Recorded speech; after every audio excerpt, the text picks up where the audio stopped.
Saturday, October 5th, 2024. Welcome back to another Crank live stream AMA. Today, we are joined by Peter Varga, the founder and CEO of Crankk. Peter, thank you for being here with us once again. How are Thank you you doing, for the sir? opportunity. Good. I enjoy talking to you, especially about technical stuff. So it's always an experience.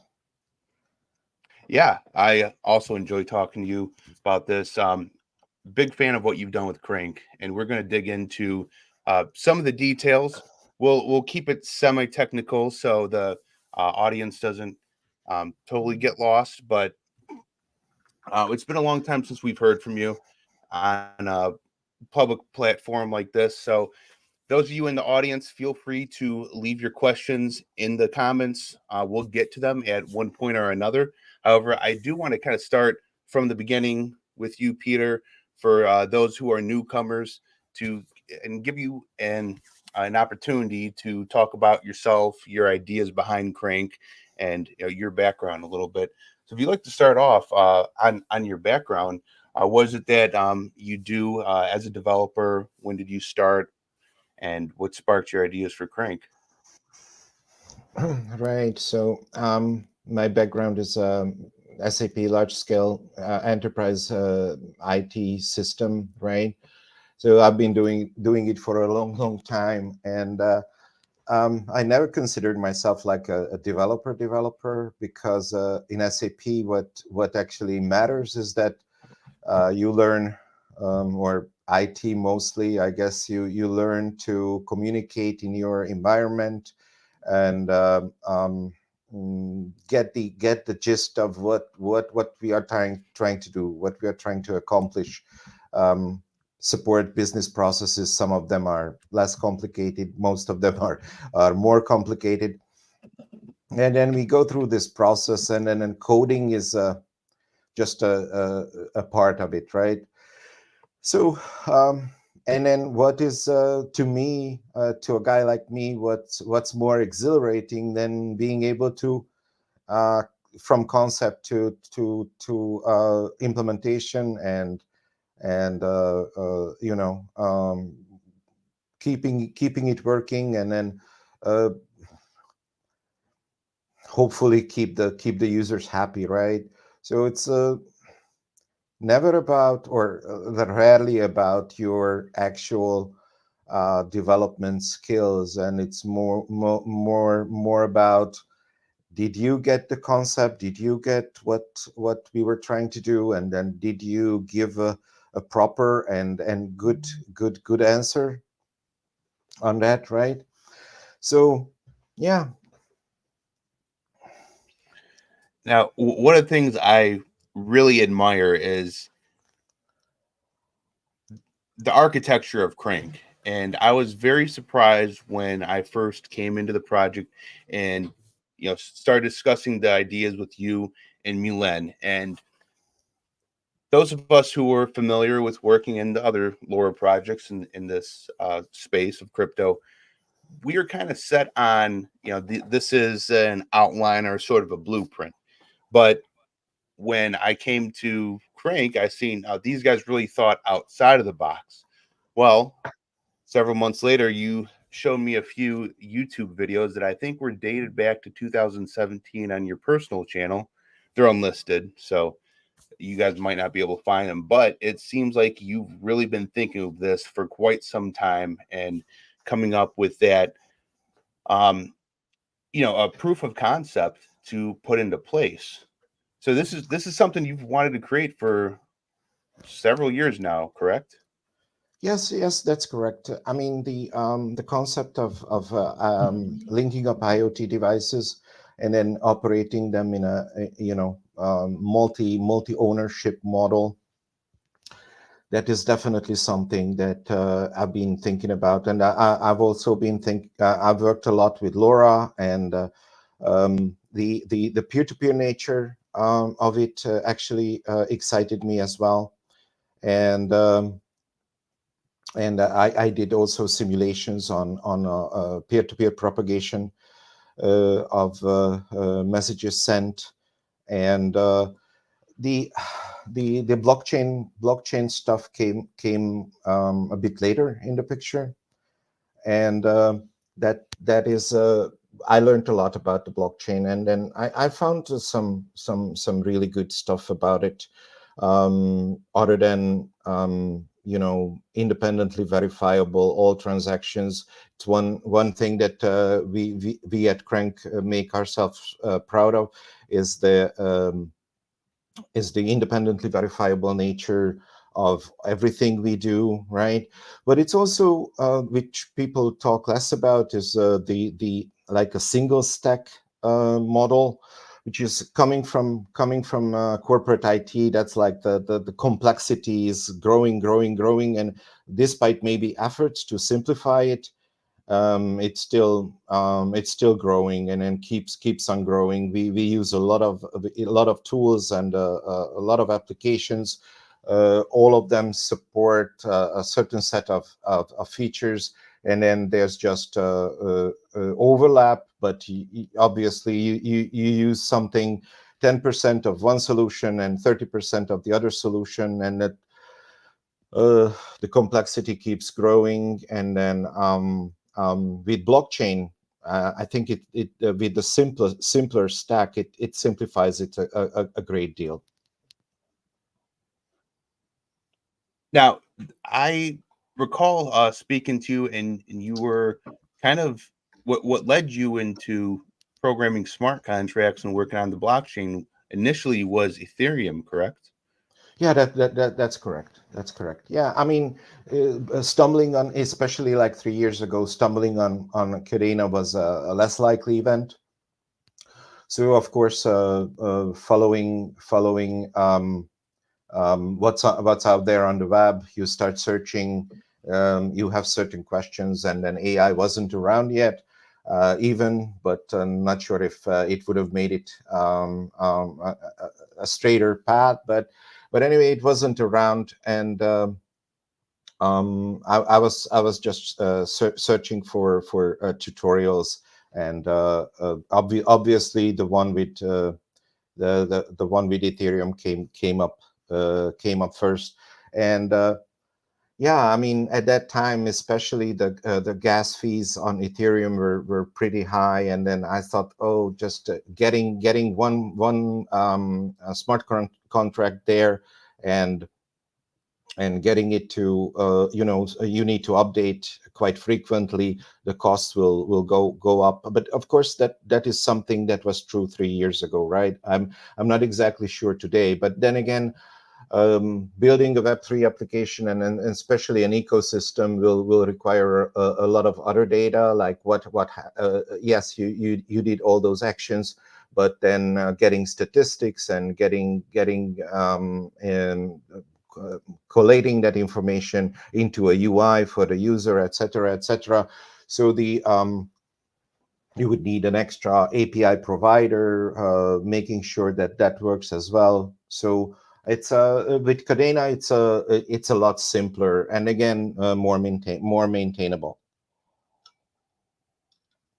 And what was your draw to Cadena? Of at the time that Crank was initially deployed, we started to see numerous blockchains with come of maturity, come of age to where they could start really handling the smart contracts and building apps on the chain at scale. But of the ones that were there, you chose Cadena. Is there any particular reason for that? Yeah, it matches it matches a normal non-blockchain information system stack the best, I guess. Having the database based nature of it, and then, although, let's say, queries are expensive, but key value, I don't want to, not trying to get too technical, but the point is that looking up values in certain tables is pretty easy, and then making decisions based on, or allowing or disallowing something based on that is pretty easy. And there's the differentiation between actually sending a transaction, meaning that it would be included in a block, and then by including it in a block, it would it would require that all nodes, all blockchain nodes will play it and then come up with a consensus result.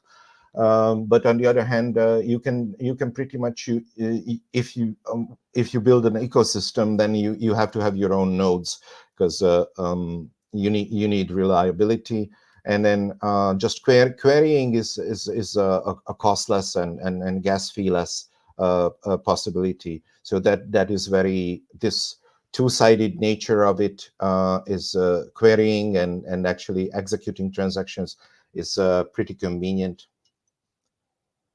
Yeah, I did read in Cadena documentation that the infrastructure of, well, I'm going to screw this up the way I'm saying it, but it's meant to work similar to SQL database and make that querying much similar, which for many developers seems to be golden. It seems to be very unique in the blockchain space and really intuitive for them to use.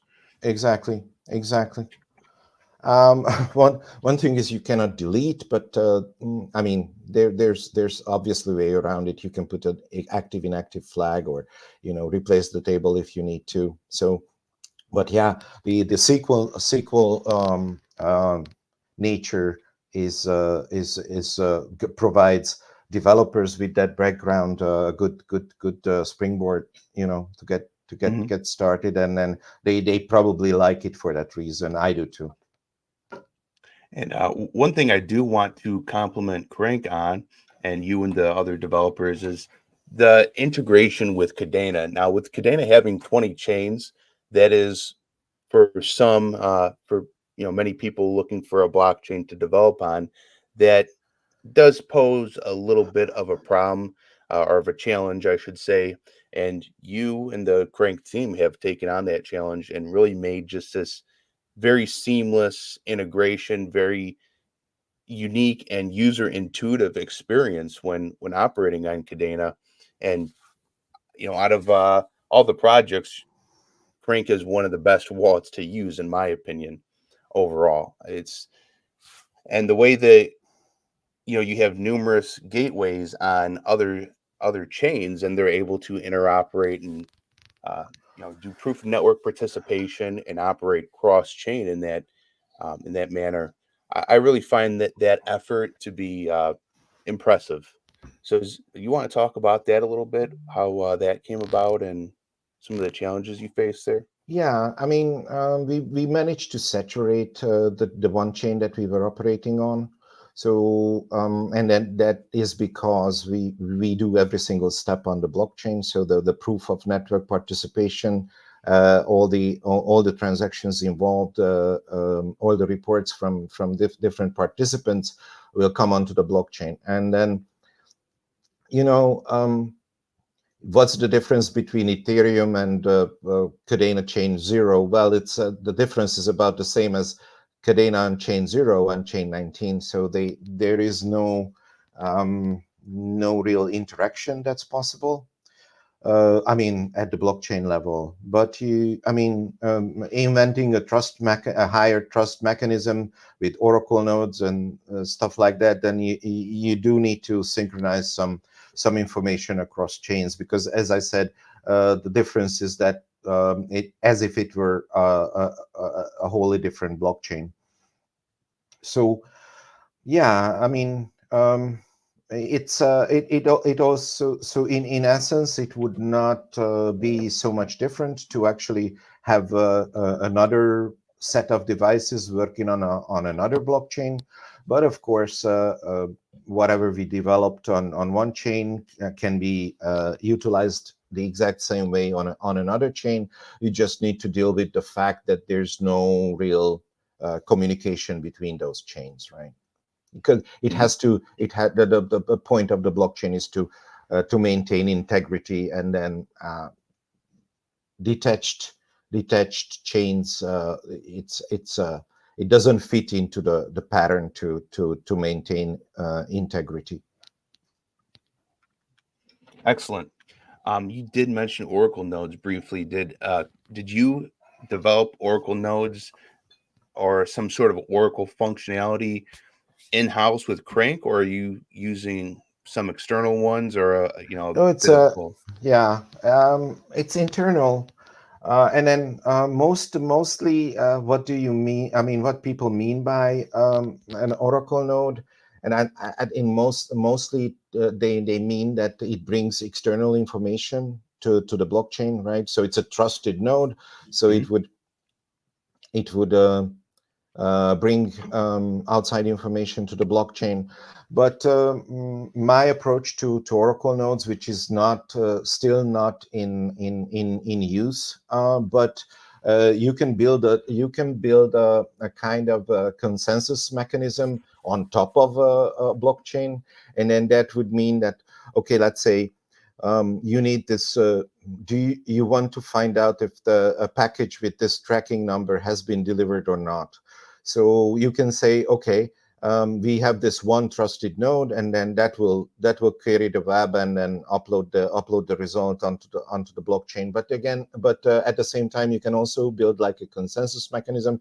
Let this task be processed by multiple nodes, and then they take it from Cadena blockchain.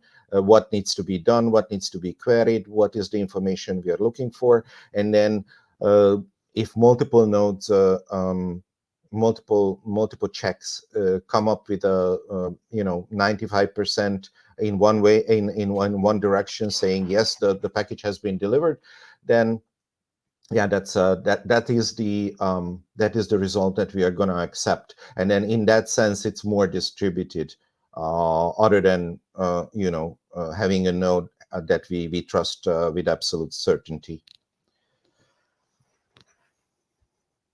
That's an excellent explanation. Now, I am going to briefly share some updates here, and at any time, feel free to interject if you'd like to. Um, I do want to get to this portion, and then we'll talk about some of the more of Crank's innovations. So, I'm going to uh, just briefly go over a community update from Milen back on September 19th. So exciting updates for our Crank community. First one being licenseless gateway onboarding. You can now onboard your gateways on Crank without owning a software license. This new feature allows you to monitor your gateways remotely and explore the full Crank experience through our user dashboard and mobile app. Perfect for new users. Welcome to licenseless onboarding. And um, I'm not entirely sure what all that entails. Would you have the details behind that, Peter? Is that like a try before you buy sort of Yeah, feature? yeah, exactly. So I guess there's a few steps that you need to go through, bringing up a Crank gateway, and then Hmm. we had the very first step of pay us now, and so we thought that, why don't we give people a chance to get familiar with the ecosystem, try it, go through the challenges, and then once everything is working, then make a commitment or not, right? To actually Hmm. mine Crank tokens. Excellent. Number two, Crank lifetime software license price drop. We're lowering the price of our Crank lifetime software license from $150 to $120. This reduction is designed to break down barriers and make Crank even more accessible to everyone. While inflation may arise, we remain committed to our community, making it easier for all to join us. It's about you, the community. Number three, Crank software license subscription model. We're excited to introduce our new subscription model.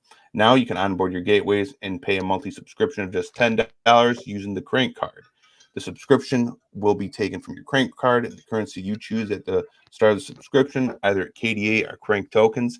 This marks the first step in implementing the Crank ecosystem, and we're just getting started. Expect even more Crank token utility in the coming months. Number four, new software license packs, KDA or Crank. We're also launching Crank software license packs. Now you can purchase a license of 3 or 5 at discounted rates with the option to pay either KDA or Crank tokens. The 3 pack offers licenses at 110 each, while the 5 pack reduces the cost just to 100 per license. This gives even more flexibility and is another way we're lowering the entry barrier to our community while expanding the Crank token utility. 5 Apple login now available alongside Google login. You can use the Apple ID on both the Crank user dashboard and Crank mobile app. Easier access, more flexibility. So that's another uh, improvement I did want to mention is that there is now a mobile app which I've used. I've been in it since the beta test phase, and I'm very impressed. It makes it extremely easy to monitor gateways and access wallets, and it's very sharp. Now, I Yeah. do want to go ahead. Was there something you wanted No, to no, no. Please, please, elaborate please on? go ahead. Yeah.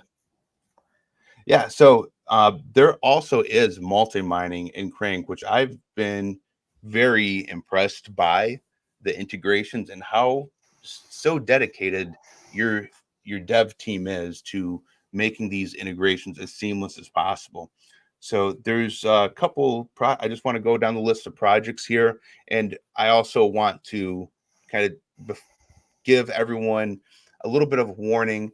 Please, before you just enable different multi-mining on your gateways, understand what the functionality, what the utility is that they provide, and whether it violates some sort of clause in your internet ISP terms and how it may put you at risk, because there are some crypto projects that um, you know it may, for example, some of the decentralized VPNs, we've seen some issues come out of them in the Discord announcements, and other ones. Some of the file sharing, if you are on limited bandwidth monthly, it may cause you to exceed your bandwidth and start being charged per gigabyte. So, just a little word of caution. But overall, these are great. We have the Anyone protocol, Block Mesh, File Station, Gaga Node, Grass, Helium, Honeygain, Minima, Mysterium, PawnZap, PiFi, Presearch, Repocket, Streamer, Wingbits, and there are other ones in the works. Right. So all very exciting stuff. Yeah, I mean, since we developed I guess how did it come about? So we developed our own Crank OS image to be for various micro PC platforms, and that is a substantial amount of work, obviously. And since we already had the foundation, then bringing up one of these services is of course it takes work and optimization, but in the end you bring up a Docker inside your operating system. So we thought that why don't we make it um, mm, why don't we utilize it to be able to host other projects? And then of course we did make contact with these projects, and then had aligned on the common goal. And but in terms of integration, we have not gone deeper than actually just being able to bring it up and then take it from there. Our team, Wiki team and documentation team, made a very good effort on actually creating how to's and step-by-step instructions on how to bring those up. So that's the extent of integration so far. But I mean, it would be nice to go a little deeper once we get a chance to establish more of a a little bit more tightly integrated deep in hub of different Yeah. projects on our platform. And it's just such a great idea overall, and a win-win solution for both Crank and the partnership projects, because in the early days of Crank, we've seen so many individuals who would load up a Docker container and make how-to videos and how-to guides, and some of these multi-mining projects, and eventually it was based on Milan and you and the devs team. It was just like we should just integrate this and form these partnerships. And with forming those partnerships, you have kind of the synergy between social media platforms, between the community. You have a lot of overlap, and it brings more attention to Crankk. It brings more attention to the partner projects, and it really helps this ecosystem grow in a tight knit fashion. So it's overall, I think it's a great idea, and it benefits everyone involved. Now, I did want to talk Absolutely. about the the IoT portion a little bit. We are now onboarding IoT devices, LoRaWAN devices. Can you speak to that a little bit? Yeah, so we've spent. Are we talking about sensors, kind of? Yes, sensors. Yeah. Yeah. So, well, the purpose of a LoRaWAN network is to have sensors, right? And then get the data flowing, and then provide a sort of a telecommunication network in a broader sense for these low power devices. So yeah, I mean that's the purpose of a network. So uh, once we felt like everything else is in a pretty good shape, then of course we started dealing with integration of those devices. Again, quite a lot of work in a sense that there are so many vendors, manufacturers, so many different kinds of devices, and then they all adhere to the LoRaWAN network, but at the same time they all have their proprietary format for actually sending that data. Mhm. So you need to have a specific integration. We didn't have to create that integration necessarily, but of course you need to make sure that they work, and then the data provided, and then eventually ending up on our dashboard, um, works well. So we've been at it for quite a while now, and then we've done a lot of testing, and I think that a full deployment should be achieved as soon as possible. Yeah, and from the way I've interpreted it and some of the explanations, it seems like you do want to provide a dashboard or console solution that is all encompassing, that is very easy to onboard, navigate, but still also provide, say there's, um, LoRaWAN IoT operators who they want to do their own custom integration, but want to use Crank ecosystem so they can have that integration and have that information sent to their dashboard. So you're catering to both major communities within the space. Right, right. So, yeah, I mean, when it comes to integration, that then there are a whole lot of possibilities, and then we've been working on partnerships, and then we've established some partnerships already. So the roaming kind of thing with LoRaWAN as well. So we keep at it for now. Mostly the data present would be presented on the dashboard, but later on, as many options as possible, and then working with partners to better utilize whatever data we collect. Well, you've already answered the question that one of the users asked in one of our community members, KDA Miner, and he plans on marketing to industries that use IoT devices or partnering with companies that make IoT devices to increase users to the network. Right. It's a long question, and then touches upon multiple angles. But yeah, what I said, um, it's a process. Yes. We'll keep at it. And then Mhm. obviously the goal is not misunderstood by us. At least I hope so. So again, better utility, and then better reach for the data that we collect. Mhm. And one thing I did want to mention while we're at it that Milan spoke to me about and um, should be a announcement within the next several months is that their Crank will be moving to a Crank payment system as far as for purchasing licenses specifically or any new products in the future.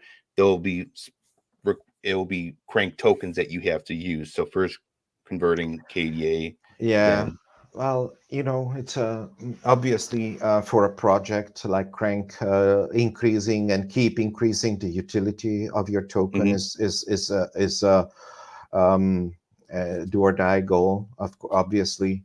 So we've you went through that list. So getting the project more accessible and then easier to start with, and then making it more affordable, providing with the subscription model, again, a shorter term commitment, just a monthly license, something like that. So providing users with more options, and then yes, at the same time, making all those options available to be purchased in Crank token. But I guess this is not. I mean, it's not the total solution, because then you need to make your token more accessible, which is mhm, a kind of a challenge, right? Until you can achieve like central exchange integration, things like this. So a project needs to mature and grow, and then needs to be able to do that before actually reaching the point where they have multiple options, or we have multiple options, right? So again, it's a process, and there are multiple steps there. But the mhm, overarching goal is definitely to increase the utility of the token. And what we have accomplished so far is making all those licensing or subscription options available in Crank token, and then keep working on increasing the utility of the token. certainly. Yeah, I wish I would have mentioned that point sooner in the video because for many of the individuals in Crank, the Crank community, this is an exciting announcement because it creates that circulation of that token through the ecosystem, and uh, we with that you tend to see price action. You really want to see that circulation of economy with any given token, and for reasons said, that's why it's exciting to them. But overall, I think it's a great announcement. Another one that we are now just speaking about for the first time here on the stream. This may have been mentioned just a little bit in the Discord, but that is Meshtastic integration. Yeah, Yeah. would you like to speak to that a little Oh bit? yeah, very much so. Thanks. So Meshtastic, for those who are not familiar or less familiar, it's also LoRa, but it uses a peer-to-peer protocol, and then creates a mesh network. A mesh network is something like not a structured network, but like a flat surface, right? And then messages heard, sent over the network, get repeated by other nodes. So that's why it's a mesh. But it also, you need to do that smartly.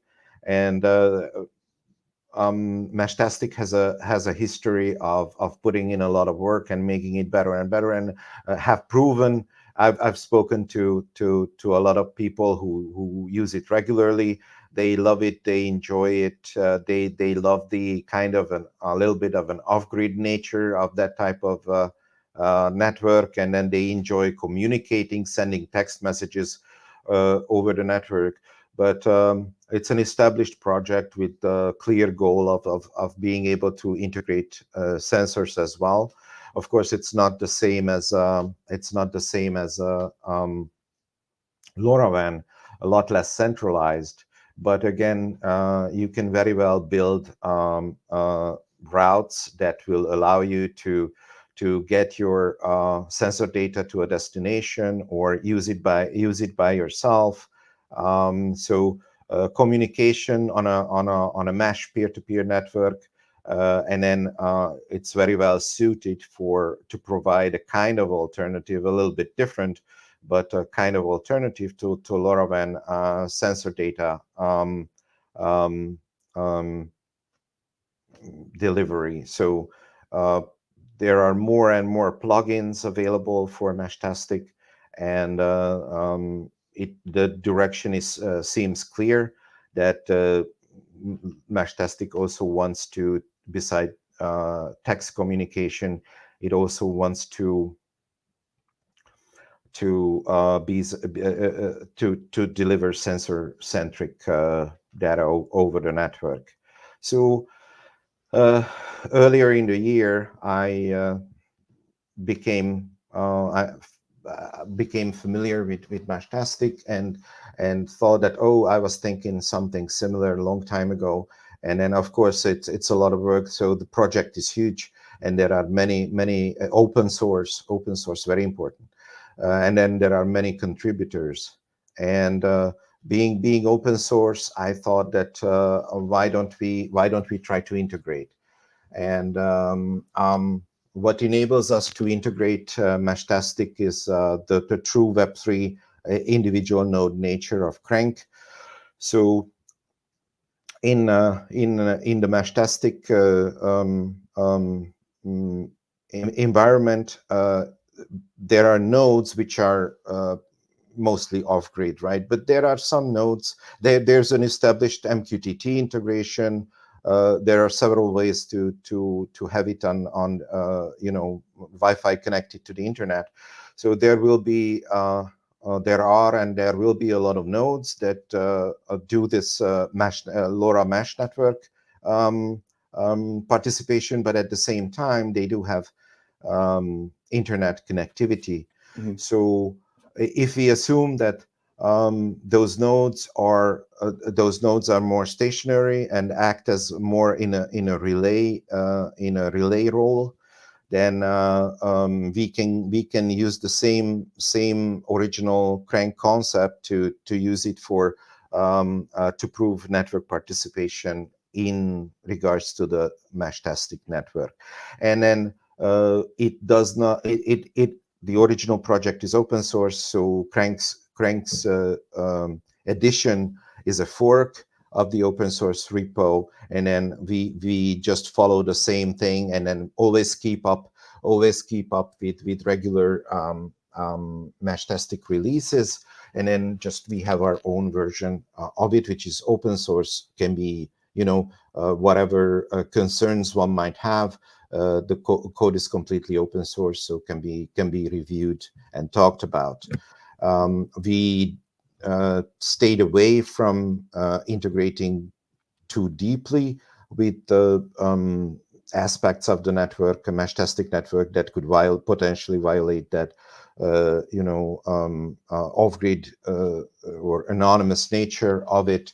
The nodes have their own wallets, Cadena wallets set up with the added option in the settings, and then they just act as a single self-reliant blockchain nodes. So that was the idea, and then the excitement came from being able to integrate a whole significantly different peer-to-peer LoRa mesh network beside our previous experience with LoRaWAN. Mhm. So just kind of putting this together now, there has been some talk, and we have talked about speaking to this on stream today of sort of like an off-system, off-grid payment system through Meshtastic, through Crank nodes, and I think this is exciting. I think this is just the first of numerous types of those applications, and I would assume would be directly integrated with the Crank app. If you Right. So if you search, I was curious, like, has anyone thought of off-grid crypto payments? And uh, I couldn't find too much because, yeah, the internet came first and blockchain came second, right? So the blockchain kind of assumes the existence and then the existence of the internet, and that it's working, and then it was designed to use a significant amount of bandwidth, right? On the internet, because you exchange messages, individual messages, then the nodes come up with how many and what transactions they want to put in a block, and uh, and then finalized, and then again distributed over many nodes. So the required bandwidth and speed is kind of significant. So LoRa does not, in neither in the peer-to-peer form or the LoRaWAN, does not come close in terms of how much traffic it can handle. So that's why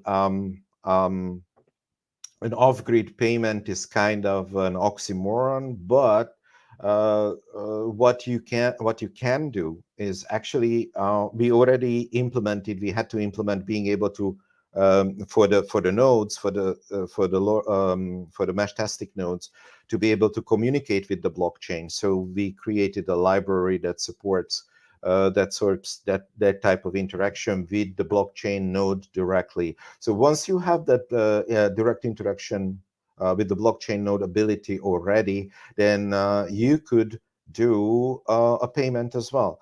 But um, um, as I said, it assumes direct. Okay, it's a Meshtastic node, but at the same time, it does have Wi-Fi and internet connectivity. However, what you can do is compose that same transaction in case it's a payment, right?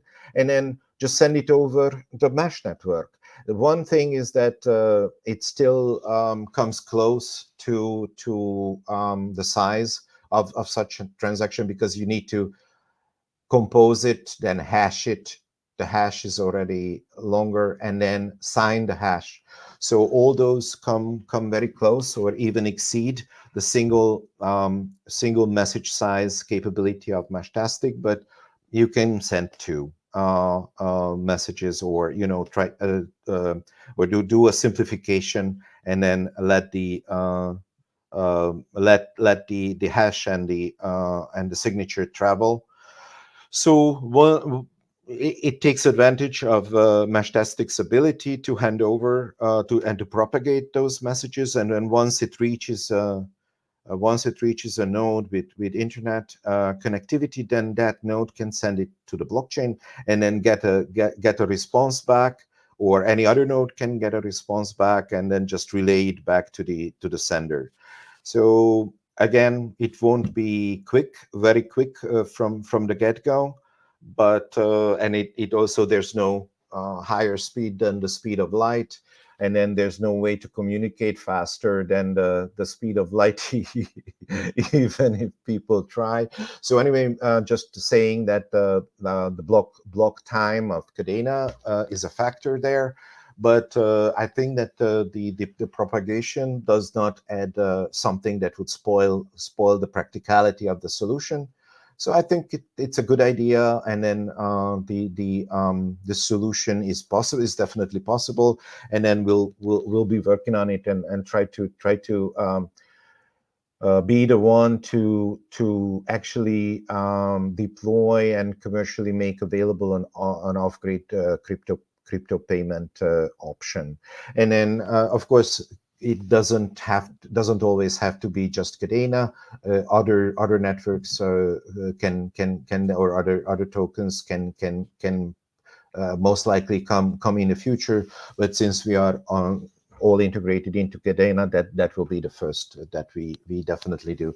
One other thing is that that payment that you try to initiate is has a unique hash, and then there's even if two relay nodes will send it to the blockchain, it will only be deducted once. So only so I think it satisfies the non-repeatability, or the Mhm. make the transaction unique, and then also stays close to the establishment of the blockchain, and doesn't make too many assumptions on the security and other things. Yeah, I have to commend you. Just a wonderful effort on this, and this is very, there's been talk about this in the IoT, blockchain type of communities, but never really proceeded with those implementations. But you've taken those steps, and thus far, it's, this is great. I've tested the Crankk integration of Meshtastic, and it works. It's wonderful. So I'm very excited to see the updates in the future. And I did want to elaborate a little bit on the Meshtastic and the integration for the community as they're listening, because when I first started digging into Meshtastic, I had some preconceived notions of how it worked. And when we say LoRa, then LoRaWAN. So both LoRaWAN and Meshtastic run over the LoRa protocol. Now, LoRa is the modulation of frequency and what frequency range is using. It's how you convey data through radio frequency. That now the Meshtastic and LoRaWAN are the protocols of addressing and communication between devices. It's the identifiers, so to speak.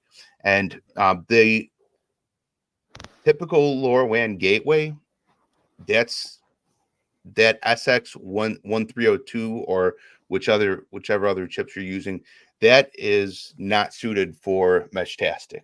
It's specifically for LoRaWAN. So you're going to need a different device, or if you're trying to run it on a Raspberry Pi, you'll need a different hat for your gateway there. So just a sample of what one of the devices I use. This is Heltec. I believe it's the T LoRa V3. The probably $25 on Amazon, and you attach the antenna there. Now, one of the things I do want to kind of communicate to the community as well is when I'm looking through these different devices, the Meshtastic devices have not been optimized for RF performance in the same manner that these LoRaWAN gateways have. So, although you can, in theory, get that same distance, you typically won't, because the LoRaWAN gateways on that the LoRaWAN module, the SX1302 or whatever it may be, sometimes on the board they do have filters that or some sort of, they've engineered that board in a manner that optimizes that performance, that eliminates the noise, maybe sometimes amplifies the output slightly, or and specifically optimize it for the the frequency range of the continent that it's being sold, for that regional frequency plan, which in most cases these are not. So you won't get the same performance in a lot of cases. The best one that is currently on the market is a Station G2 for Meshtastic, which Peter did compile firmware to support it. I do have one of those deployed. It works great. It's a little bit tricky to figure out, maybe not as intuitive as some of these others, but I did deploy that at my very best location. So, it's I enjoy it. It's really a just because I'm kind of a nerd, but it's interesting. It's kind of like, when you were a kid and you got your first walkie-talkie, and sometimes you'd pick up on what people down the street were talking about. It's just that freedom of communication that is really, it's fun. it's interesting, and that's kind of what I would say for people who don't understand Meshtastic necessarily. That's essentially what I tell them. It's basically digital ham radio. Exactly, exactly. I mean, I love that people love it. And then, of course, it's has nothing to do with us, but I can also appreciate the idea, the work, and the concept, and the implementation, and then that it caught on with a lot of people. And yeah, just kind of that nature of communication still holds a lot of excitement, I think, to people. And yeah, I mean, uh, obviously, what you alluded to, these are so you can the difference is like not a LoRaWAN gateway, but a LoRaWAN sensor. So essentially, sensors by themselves um, build a network Mhm. of sensors that have the added capability of relaying messages, right? I'll answer the question briefly from Paul Clapton. Question for a newbie: what's the max distance your device can connect to other Crankk devices? It depends. It depends on a lot of factors, but if you were to go ahead look up on Google the world record, you could look up the world record of LoRaWAN um, communication distance. I mean, I couldn't tell you off the top of my head, but many kilometers, miles. My gateway, I do have it on a 100-foot building, and it's it's another 8 feet. It has a directional antenna, and I'm able to connect to gateways 40 miles away on a fairly often, couple times a week basis. So you do have quite a bit of distance, but once again, it comes down to how you've optimized your setup and your gateway. Height is king, and then it comes down to the hardware. Do you have a good antenna? Um, the way your gateway performs is very important. So there's numerous factors. Feel free to tag me in the Discord if you need help with that. Now, there was something else that I did want to mention when we talk about the integrations. And as of now, like Meshtastic, LoRaWAN, pretty much separate in nature, but I have picked up on numerous community, grassroots type of efforts to build some sort of bridge or integration between them. So I would assume as these efforts progress and we see uh, what comes to fruition from them, that would be between Peter and the team to evaluate if those are worth integrating and if they can be done.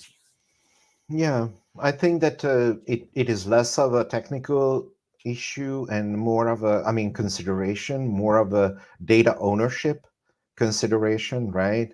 So I think that both Meshtastic and or peer-to-peer LoRa Mesh, let's say, and then LoRaWAN have a vastly different concept of how to maintain data ownership in type of in terms of encryption and being able to be decrypted and then data integrated, etc., etc. So building a bridge and a right bridge is I think in my mind is more about having a great concept on maintaining and achieving good data ownership, and then making sure that although it goes through different networks and different types of networks, then but the maintainability and the access maintenance of that data is straightforward, understandable to the user, right? We can explain it. How is your data protected, and then how does it get to the destination then that you want to get it to? So, is there any other subject matter from Crank that you wanted to touch on during this time? We're coming up on about an hour, so if there's anything else, uh, feel free. The I floor is yours. well, I need to thank you for. I mean, you and I talk about what we want to talk about, and then I loved it, and then you know, thank you for the great flow of this talk and of this discussion, and I think I managed to get through my favorite topics, so I'm Mhm. really glad we've done this. Yeah, thank you for being here. It's always a pleasure. I know there is a lot of you know creativity and technical knowledge that you have in your mind, and I really try to pull it out in a manner that we both enjoy talking about, but the audience can also make sense of it. And I think you do a great job explaining it.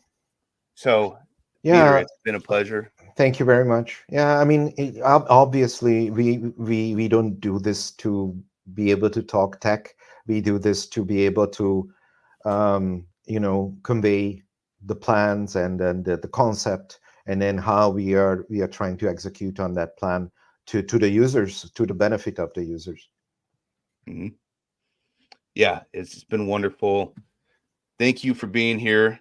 Thank you on behalf of the community for building Crank. It's been just a wonderful experience these past couple of years. I've really enjoyed it. And I want to thank the audience for being here, the Crank community.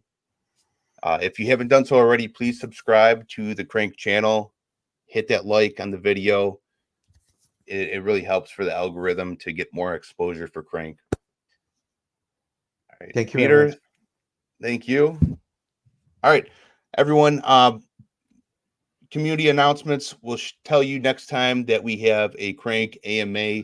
They're typically taking place first Saturday of every month. Um, Typically at the same time, we try to do it either 11 or 11 a.m. or noon Eastern US time. But check back for the announcements, and we'll see you on the next AMA. Peter, once again, thank you. And Thank you, Jim. Cranksters, thank you. Thank you for being here. Thank you. Bye bye. All right.